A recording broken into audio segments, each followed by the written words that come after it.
योगेन चित्तस्य पदेन वाचां मलं शरीरस्य च वैद्यकेन योपाकरोतं प्रवरं मुनीनां पतञ्जलिं प्राञ्जलिरानतोऽस्मि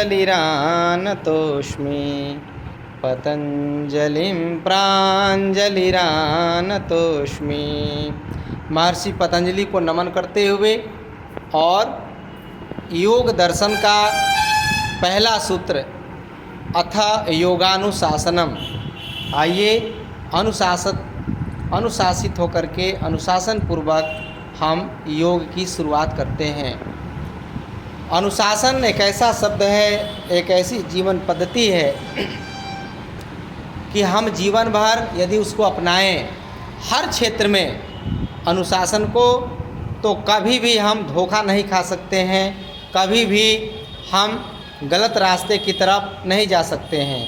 अनुलोम विलोम लगातार करते रहेंगे और अपने जीवन में अनुशासन का क्या महत्व होता है उस पर आप बार बार ध्यान को केंद्रित करेंगे।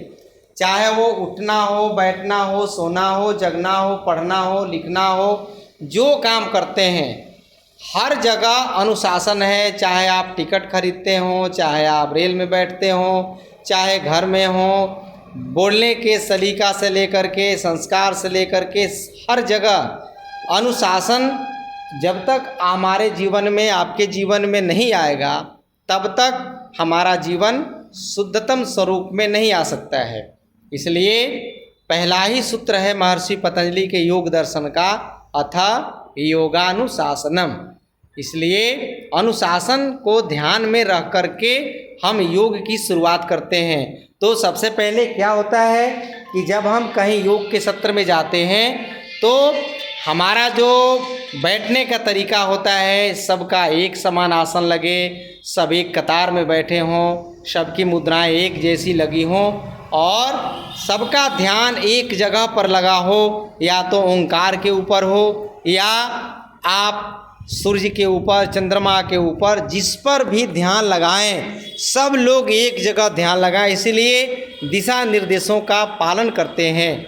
अभी सावन का महीना शुरू कर दिया गया है और 2 महीना तक चलेगा ये, और इस सावन के महीना में बड़ी पवित्रता है, पावनता है, शीतलता है। चारों तरफ वर्षा काल में सारे पेड़ पौधे जो सूख रहे थे, त्राहिमाम कर रहे थे, सब हरे भरे हो गए हैं और सभी औषधीय पौधे गुणगान कर रहे हैं ईश्वर की महिमा का कि हे प्रभु, आप बरस करके हमारी प्राणों की रक्षा कर ली आपने।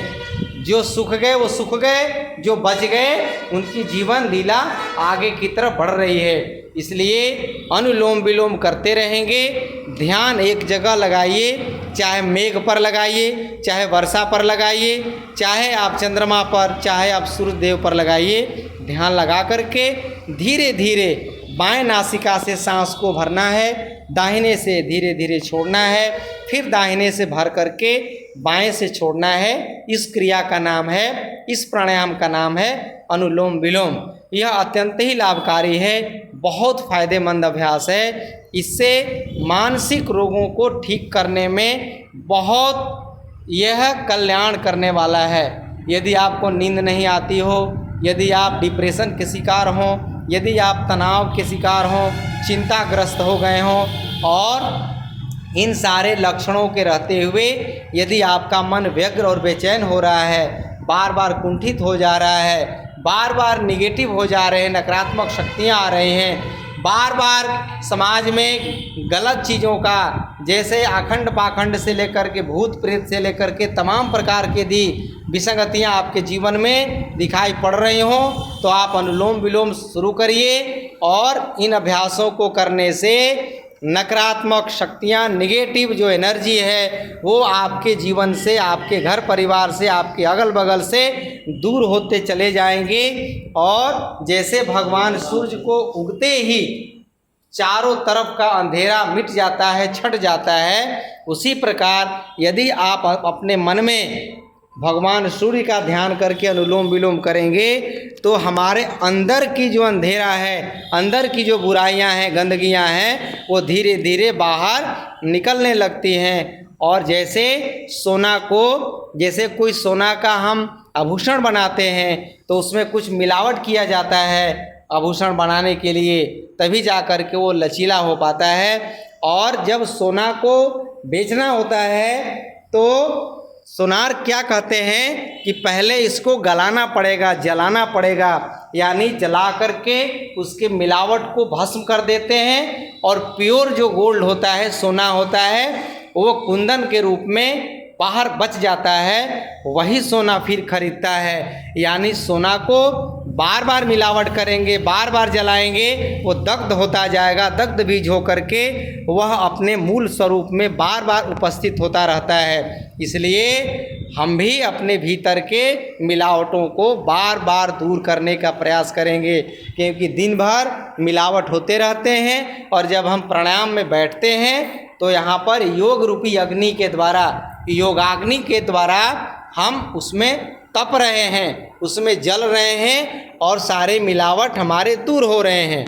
मानसिक तौर पर अपने आप को खुश रखने का प्रयास करिए, हमेशा शुभ शुभ सोचिए कि हे प्रभु हमारे जीवन में शुभ घटित हो। आज का दिन, आज की संध्या, आज की रात्रि हमारे लिए मंगलकारी हो। आज की संध्या, आज की रात्रि हमारे लिए आरोग्य प्रदान करने वाला हो। ऐसा मन में भाव रख करके जब आप अभ्यास करते रहेंगे तो यह शरीर के अंदर के 72 करोड़ 72 लाख 10,201 नस नाड़ियों को यह शुद्ध कर रहा है। अंदर के, हमारे भीतर के तमाम नस नाड़ियों को यह एक्टिव कर रहा है, शुद्ध कर रहा है। और इसका अभ्यास करने से श्वसन तंत्र से लेकर के, उत्सर्जन तंत्र से लेकर के, प्रजनन तंत्र से लेकर के जितने भी तंत्र हैं, कंकाल तंत्र हो, सभी तंत्रों को, सभी डिपार्टमेंट को यह स्वस्थ बना रहा है। साथ ही साथ जो चक्र हैं, मूलाधार, स्वाधिष्ठान, मणिपुर, अनाहत, विशुद्धि, आज्या, ये सारे जो चक्र हैं, सहस्रार चक्र हैं, ये सब चक्रों को भी जागृति धीरे धीरे हमारी होने लगेगी। और मेरुदंड में अवस्थित है सुषुम्ना नाड़ी। जब प्राणवायु को अति सूक्ष्म से सूक्ष्म रूप में भरते जाएंगे तो सुषुम्ना नाड़ी में प्राणवायु प्रवेश करने से हमारे अष्ट चक्रों के जागरण से लेकर के इहलोक से लेकर के परलोक तक हम सुधार सकते हैं। हम अपने आप को उससे बचा सकते हैं। पीठ को सीधा रखना है, गर्दन को भी सीधा रखना है। हमेशा आपकी जो स्थिति है शरीर की, वो 100% सही होनी चाहिए, तब जा कर के आपको फ़ायदा होगा। यदि आप कमर को झुका दें, मेरुदंड को झुका दें, गर्दन को झुका दें, तो लाभ के बजाय उससे ज़्यादा हानि आपको होने लगेगी। इसीलिए कहा गया है कि जब भी योग का, आसनों का अभ्यास करें तो विधि पूर्वक करें, आराम आराम से करें, सीख लें, समझ लें और सीखने का निरंतर प्रयास करते रहें, तब जा कर के आपके अंदर ये सारे तमाम भाव जागृत होते रहेंगे।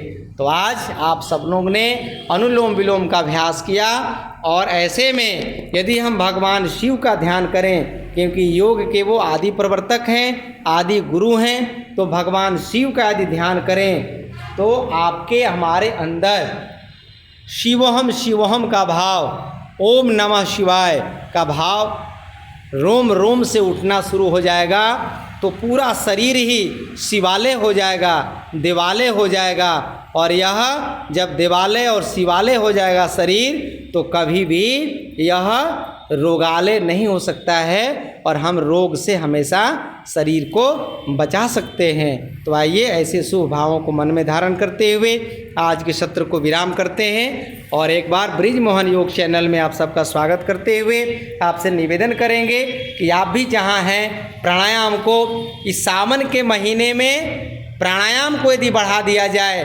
तप और ध्यान मेडिटेशन को बढ़ा दिया जाए, तो बीमारियां ठीक होने में ज़्यादा समय नहीं लगेंगी। धन्यवाद।